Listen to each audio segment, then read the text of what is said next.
എല്ലാ മിത്രങ്ങൾക്കും നമസ്കാരം.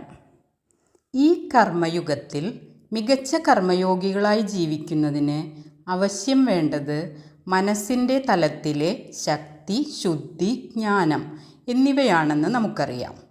നല്ല കർമ്മയോഗികളെ വാർത്തെടുക്കുന്നതിന് സഹായകരമായ രീതിയിൽ ശക്തി, ശുദ്ധി, ജ്ഞാനം എന്നിവയുടെ പ്രധാനപ്പെട്ട 5 ഘടകങ്ങളെ വീതം ഉൾപ്പെടുത്തി പഞ്ചശക്തി, പഞ്ചശുദ്ധി, പഞ്ചജ്ഞാനം എന്നിങ്ങനെ സ്വാമിജി വ്യക്തമാക്കി നൽകിയിട്ടുണ്ട്.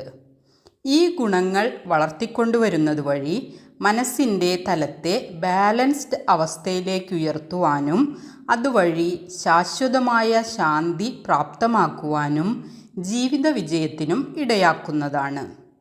ഇതിലെ പഞ്ചശക്തി എന്നതിലെ ഘടകങ്ങളെ നമുക്ക് മനസ്സിലാക്കാൻ ശ്രമിക്കാം. നമ്മുടെ ചിന്തകളുടെ ഉറവിടമായ ശിരോകേന്ദ്രീകൃത ഊർജക്ഷേത്രവുമായി ബന്ധപ്പെട്ട മനോശക്തികളാണ് പഞ്ചശക്തികൾ. പഞ്ചശക്തിയിലെ ഒന്നാമത്തെ ഘടകം അധ്വാനശേഷിയാണ്.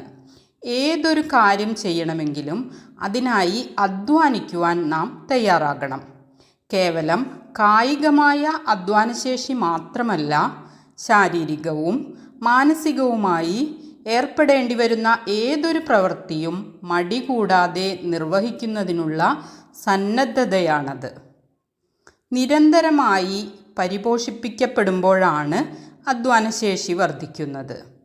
നമ്മുടെ വളർച്ചയെ സഹായിക്കുന്നതും നാം വളർത്തിക്കൊണ്ടുവരേണ്ടതുമായ ഒരു മനോശക്തിയാണ് അധ്വാനശേഷി. പഞ്ചശക്തിയിലെ രണ്ടാമത്തെ ഘടകം ധീരതയാണ്. ഒരു കർമ്മയോഗിക്ക് ജീവിതത്തിൽ പലതരം സാഹചര്യങ്ങളിലൂടെ കടന്നു പോകേണ്ടതായി വരും. ഇവയിലൂടെ കടന്നു പോകുമ്പോൾ പരാജയം, അപമാനം, നഷ്ടങ്ങൾ, അസുഖം, മരണം എന്നിങ്ങനെ ഒന്നിനെയും ഭയക്കാതെ മുന്നേറാനുള്ള മനോശക്തി ആർജിച്ചെടുക്കണം. ഭയം നെഗറ്റിവിറ്റി വളർത്തുവാനും നമ്മുടെ കഴിവുകളെയും വളർച്ചയെയും മുരടിപ്പിക്കുവാനും ഇടയാക്കുന്നു. ഈ യാഥാർത്ഥ്യം ഉൾക്കൊണ്ട് ഏതൊരു സാഹചര്യത്തിലും തളരാതെ, തകരാതെ, ധീരതയോടെ മുന്നേറുവാനുള്ള ശേഷി നാം വളർത്തിക്കൊണ്ടുവരണം.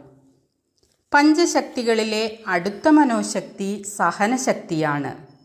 ജീവിതത്തിൽ സഹനശക്തി വളരെ ആവശ്യമാണ്. സഹനശക്തി കുറഞ്ഞിരുന്നാൽ വിജയത്തിൻ്റെ കവാടം വരെ എത്തിയിട്ടും വിജയിക്കാതെ പിന്മാറേണ്ട സാഹചര്യം ഉണ്ടാകും. അതുകൊണ്ടുതന്നെ മനസ്സുമടുക്കാതെ പോസിറ്റിവിറ്റിയോടെ സഹനശക്തി പരിപോഷിപ്പിക്കുവാൻ വേണ്ട പരിശ്രമം നമ്മുടെ ഭാഗത്തു നിന്നുണ്ടാകണം. അടുത്തതായി വേണ്ട മനോശക്തിയാണ് അച്ചടക്കം. അച്ചടക്കം എന്നത് ഏർപ്പെടുന്ന ഏതൊരു വിഷയവുമായി ബന്ധപ്പെട്ടും നാം പാലിക്കുവാൻ ബാധ്യസ്ഥമായ നിയമങ്ങളാണ്. അച്ചടക്കം നമ്മുടെ വളർച്ചയെ സഹായിക്കുന്ന ഗുണമാണ്. അഞ്ചാമത്തെ മനോശക്തിയാണ് കൃത്യനിഷ്ഠ. കൃത്യനിഷ്ഠ അച്ചടക്കവുമായി ബന്ധപ്പെട്ടിരിക്കുന്നു.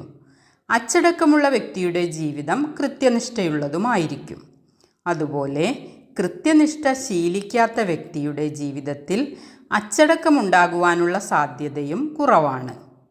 അതുകൊണ്ടുതന്നെ ഈ ശക്തികളെ പരിപോഷിപ്പിക്കുന്നതിന് ജീവിത വിജയത്തിന് അത്യാവശ്യമാണ്. മേൽപ്പറഞ്ഞ ശക്തികളെല്ലാം തന്നെ ഊർജങ്ങളാണ്. നമ്മുടെ ഉള്ളിലെ പ്യുവർ ലൈഫ് എനർജിയിൽ നിന്നും ആവിർഭവിക്കുന്നവയും ഓരോ ഊർജരൂപങ്ങളായി പരിണമിക്കുന്നവയുമാണ്. ഇവയെ ബോധപൂർവം പരിപോഷിപ്പിക്കുന്നത് ശ്രേഷ്ഠമായ ജീവിതം നയിക്കുവാനുള്ള മനോശക്തി നമ്മിൽ ഉണ്ടാക്കുവാൻ സഹായിക്കും. നന്ദി.